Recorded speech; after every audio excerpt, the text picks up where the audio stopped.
the running game. I think one thing, the Niners are a run-first team.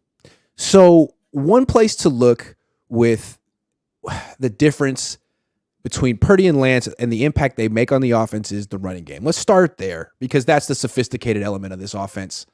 Hit me with some numbers because I got some numbers for you. For you, I want to hear your numbers first because I saw your number on Twitter. So that's why I want you to go first. I got to let you go first. Okay, fair enough. I can go first. So the way I look at it is, I haven't been a fan of the way the Niners have used Trey Lance.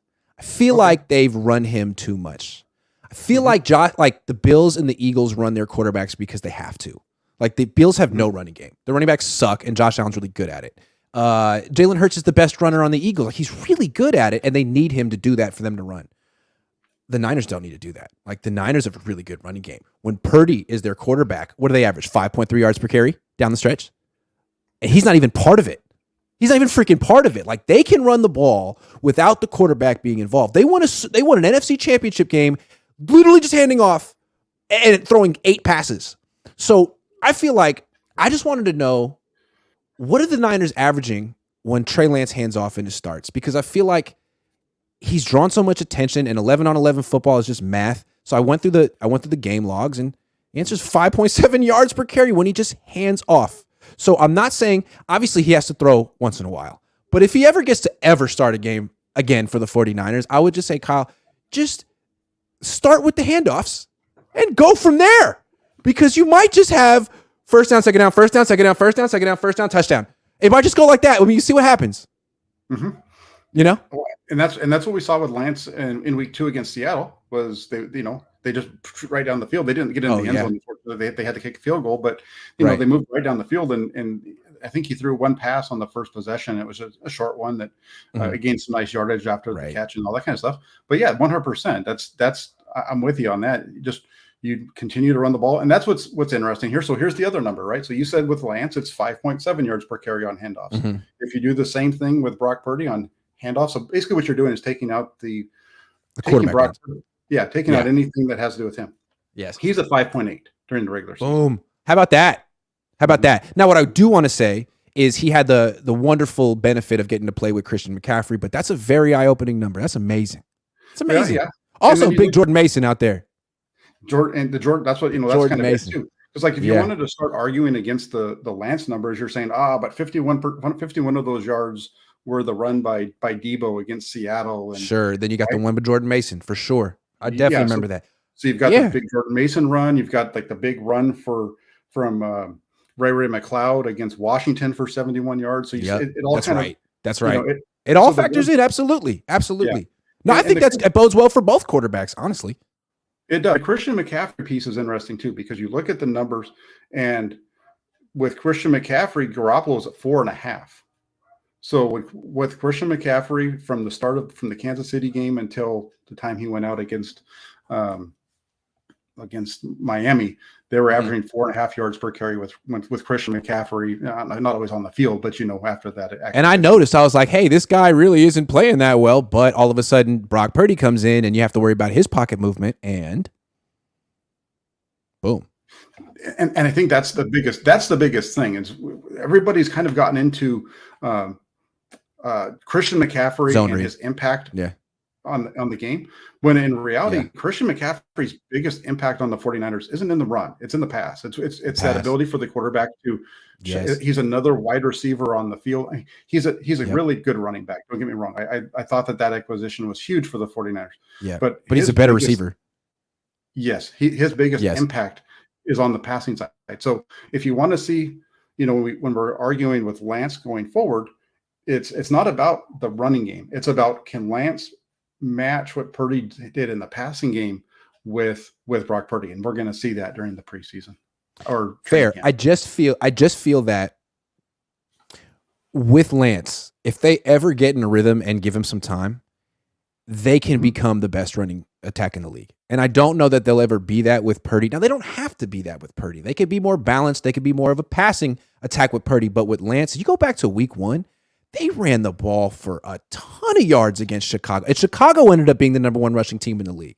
The Niners way outrushed them in week 1 of that game. So I feel like if you just established the running backs, let Trey Lance just hand off and like sprinkle him in as a runner when they least expect it, that would be a devastating rushing attack. But eventually he's also going to have to show all the stuff that you just said as a passer for him to actually make the offense better than what it is with Brock Purdy.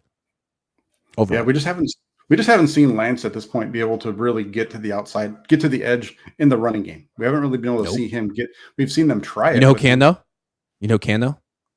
DTR. He's quick. Did you see that play where he got to the edge and then cut back and ran all the way for a 70-yard touchdown? Good times. I did. DTR times. I saw that when I saw that on a highlight. I think it was. So. Did you see Jordan Palmer break down his game? Carson Palmer's brother? No, it wasn't. I don't think that's where I saw it. It was just a highlight package of him. Check it out on YouTube. He's very complimentary. He basically says all quarterbacks in today's NFL to be successful need three things, which is interesting because his brother didn't have one of these. He said you have to be able to get the ball out of your hands quick. Carson could do that. He said you got to be able to get out of the pocket with your legs and create play. Carson couldn't do that. You got to be able to push the ball down the field. Carson could do that.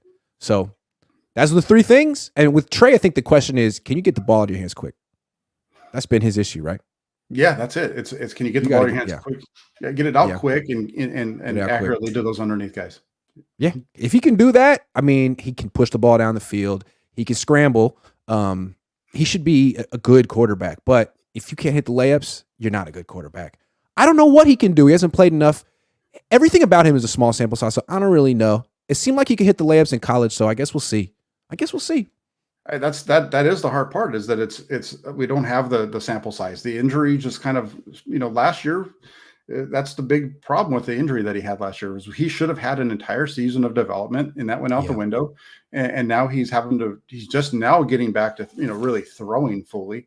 Right. He's, for the last month or so. So all that stuff kind of together is just put him behind the 8-ball. And I think it's tough. I hope that he can come out and show a fraction. If he can hit his potential, if he can be the guy that everybody expects when you look at him, I mean, you're right. I think he takes the team to another level because of his ability to do everything. But we just haven't seen it yet. That's the biggest thing. Well, what's interesting is you said that he should have got developed last year. He got hurt. No one's fault. Well, not his fault. Now he's behind the 8-ball. Well, the 8-ball is Brock Purdy, and Brock Purdy got hurt too.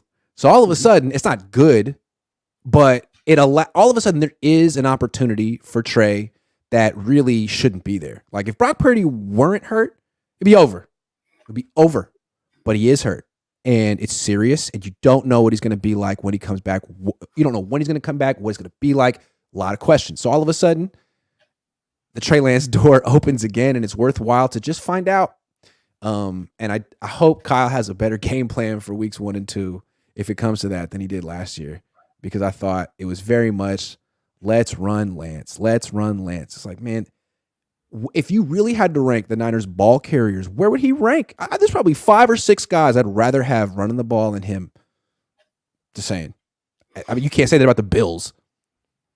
No, I agree with you. I think that's the thing is there was an evaluation of Trey Lance that was missed. I think the 49ers thought they were getting a guy who could run the ball and do all those things like a Josh Allen. And he doesn't seem, it's weird because he doesn't seem comfortable doing it with the 49ers, but he did it all the time in North Dakota State. So it's interesting how that shift has taken place. And I can't say that I fault the 49ers for that misevaluation, because there was a lot of people who get paid a lot of money to evaluate football or talk about football on major networks that were talking to Trey Lance and his ability to be a big time runner in the NFL. And it just hasn't, changed, hasn't happened yet. Yeah. I talked about it's also been draft, and she was talking about how the 49ers goes and it just isn't showing up at all. Yeah, it's also been 4 games though, and I feel like if he gets in the open field in one game, you would look at him different. Like I don't think he runs a 4.8. I don't think he runs a 4.7. I think he probably runs in the mid 4.6s, which is not. They probably thought he was faster than that. They probably thought he was a 4.5 guy. Probably not. But still, I mean, at 4.65, if that's what he is, he's faster than Josh Allen. Like, you can work with that. At his size, like, don't just throw up your hands, Kyle Shanahan, and be like, it's not what I thought. Like, no, it's not Johnny Manziel at 5'10 running a 4.65. This is Trey. You can work with this. Just don't run him, like, so much. And so, obviously, be a little bit more judicious, because just him handing off is such a good play. Such a good play. Yeah, and I know he has the wheels. We've seen him. We've seen it in training camp. We saw it in training camp last year. He takes off. We've seen it in a couple scrambles. Yeah, taking off a little. Yeah, he's fast. He once he gets going, he's fast. But the thing is, it's just it's like getting from first gear to he's not explosive. He's not explosive. Right. It takes there's a little bit of buildup to it. His that's why you look at like the 10-yard split stuff, and that's where I would say, Purdy, if you were running a 10-yard, if you're running a 40-yard dash, Purdy's going to be ahead of him at 10 yards. It's from there on where Lance's size and stride kind of takes over, but that first 10-yard, but that burst isn't what's there, and that's why he's kind of stuck as being kind of a more between the tackles runner. Yeah. Yep, I would agree. So, going to be interesting.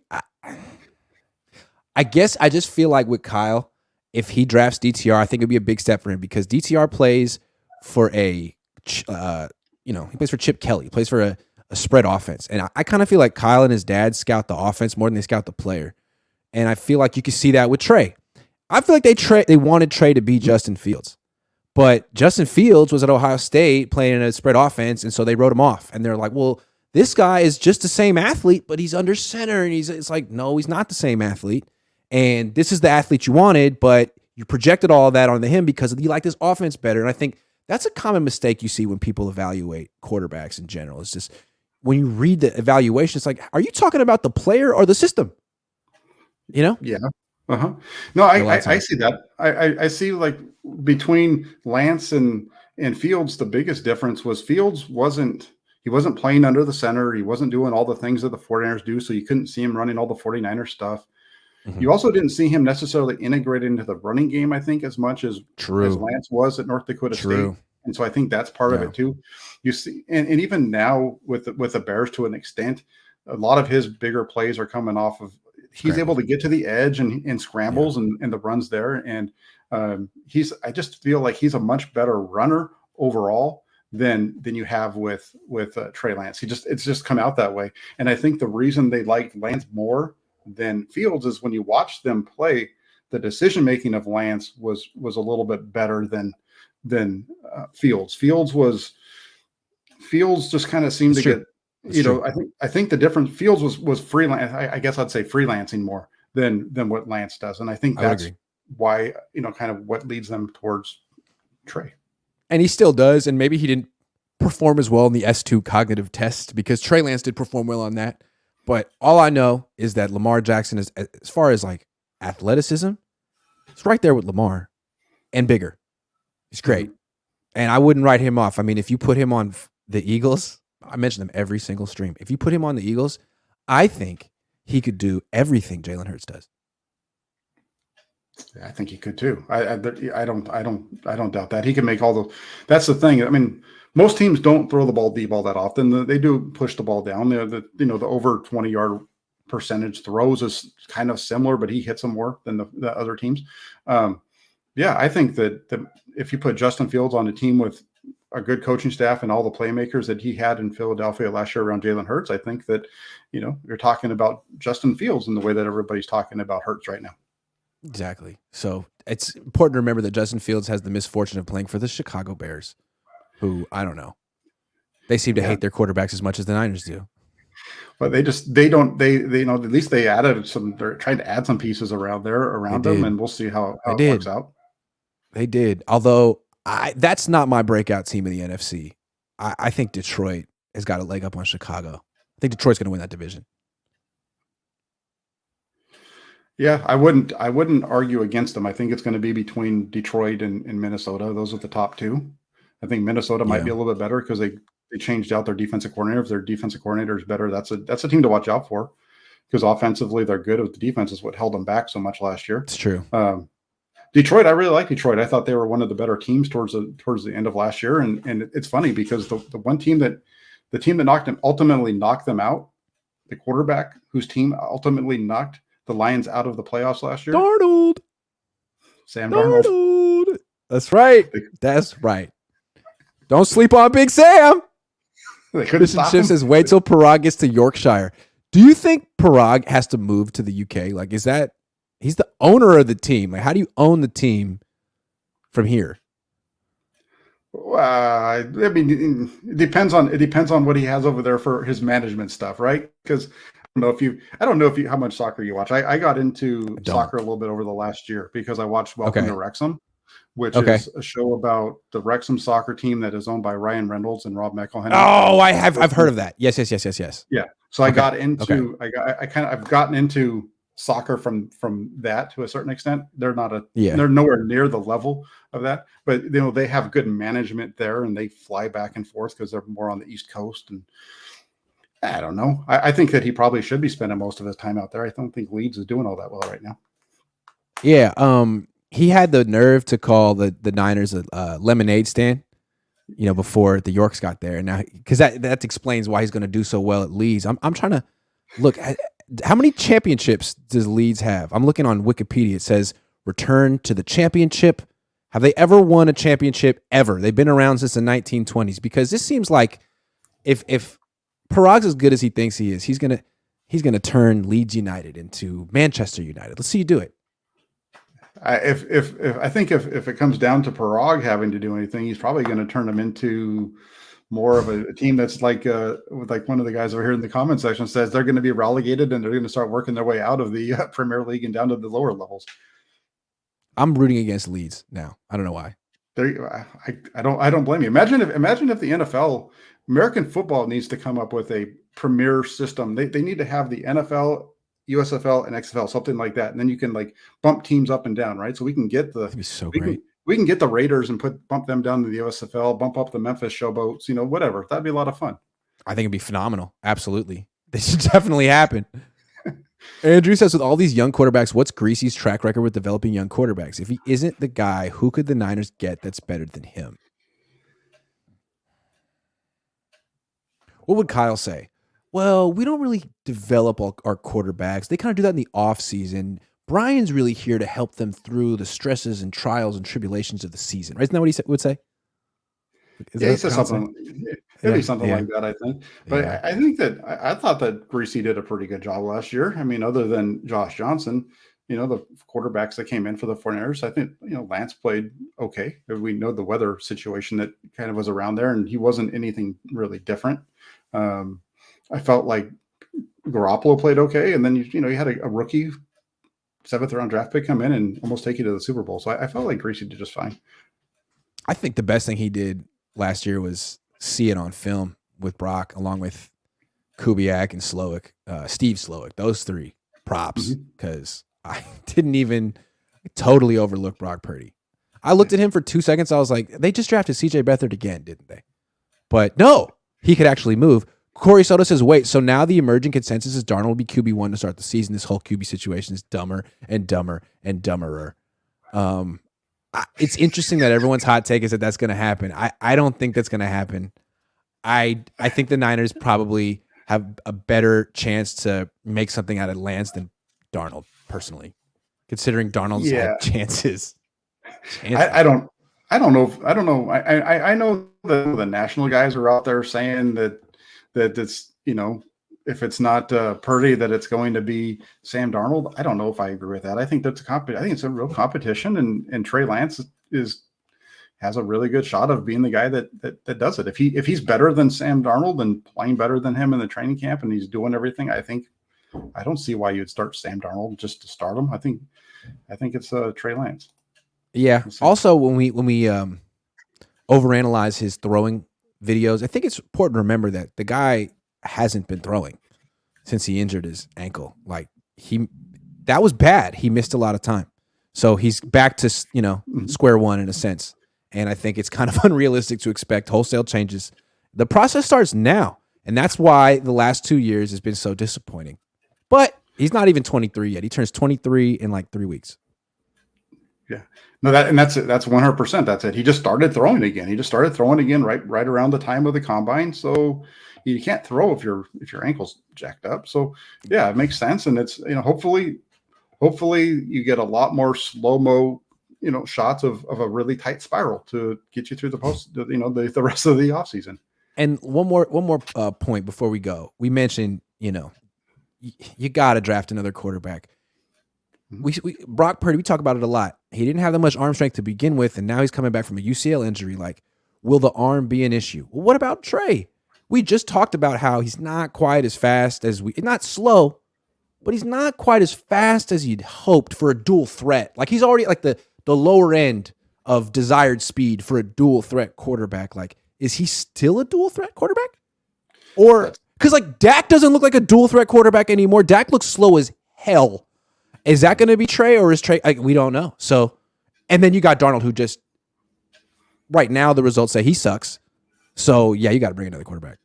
Yeah, you absolutely. You have to. You have to. I don't know if Darnold can participate in the rookie minicamp since he was a new guy. I don't think he can. So I don't know. I think that they want to bring in. I think they want to draft a guy. I think they want to have 4 guys compete, and somebody's going to be on the way out at the end of the training camp. Gerald Hall says, "Who is your choice at quarterback? Grant and Jack." Dorian Thompson-Robinson. No, Trey. I would say Trey. Okay, assuming that Brock's on PUP and hasn't had a practice, a snap, a preseason game, I'm saying Trey. Yeah, if Brock Purdy's on the PUP list or on IR or whatever, then yeah, I think it's going to be Trey Lance. Otherwise, I think if you're asking me who I think is going to start week 1 for the 49ers, I think it's going to be we're going to have Brock Purdy be the starting quarterback week 1. I think that's what we're going to see. That's what they're saying. Lead 68, 73, 92, Yo-Yo Club Money Burner. Don't know what Yo-Yo Club Money Burner means, but I'm guessing they won in 68, 73, and 92. Okay, so they got a little bit of history. All right, let's see. Hey, a guy like Parag should be able to turn that into one hell of a team. Well, the good thing for Parag is Leeds has not won a championship about the same amount of time as the 49ers, so he's kind of getting into familiar territory there. 6-1, half dozen the others. Exactly. He's right in his wheelhouse now.